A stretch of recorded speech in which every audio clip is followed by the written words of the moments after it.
contre le mur si on est vraiment très cramé, parce que la première partie, ça peut aider de la faire contre le mur, mais ça dépend un peu. Là, on va la faire sans, on va faire tous ensemble.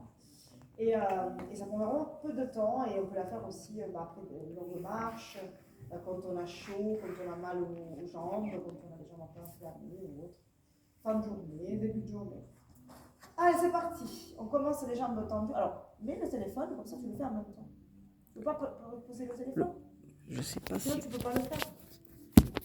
Est-ce qu'il va tenir? Ah oui.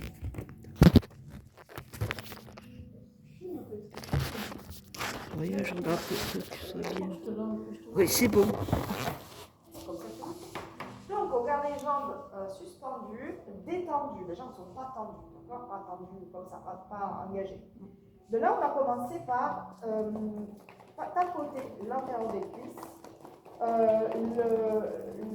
La pression est très légère. Okay? On est soit avec le bout des doigts, soit avec la tranche de la main, mais vraiment très très doux. L'intention, c'est de bouger la chair un peu autour des cuisses, à l'intérieur de la cuisse, vers l'intérieur, vers l'aine des jambes. Une vingtaine de fois. Je vais trembloter un petit peu la viande. Exactement ça. Ensuite, on passe au poplité ici derrière. On tapote pareil, très délicatement. Le but, c'est pas de mettre des coups, c'est pas d'aller en profondeur non plus. C'est de faire une petite pression. Et toujours du haut vers le bas. Haut vers le bas. Et là, pareil, ça fait bouger un peu les mollets. Pareil, une vingtaine de fois. Ensuite, on place les mains au sol. Et là, on va alterner d'abord un pied flex, un pied pointé.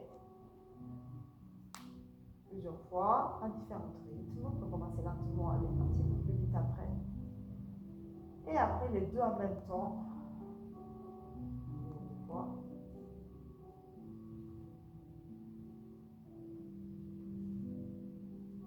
Jusqu'au bout à chaque fois.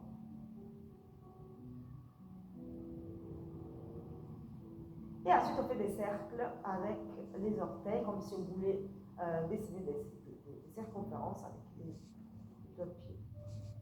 Et on change de sens. 5 à peu près de chaque côté. On peut changer encore, ça fait une petite série. Super. Et à la fin, mon préféré, là, on va secouer le plus vite possible les deux jambes en laissant les chevilles et les pieds complètement relâchés. Il faut relâcher ça. Il ne faut pas faire ça. Là, vous voyez, c'est complètement différent. On relâche tout. C'est pas facile. Hein. J'ai connu beaucoup de personnes qui n'arrivent pas à le faire. Mais c'est ça qui fait le plus de bien. En fait. Là, le plus vite possible. On peut le faire plusieurs fois.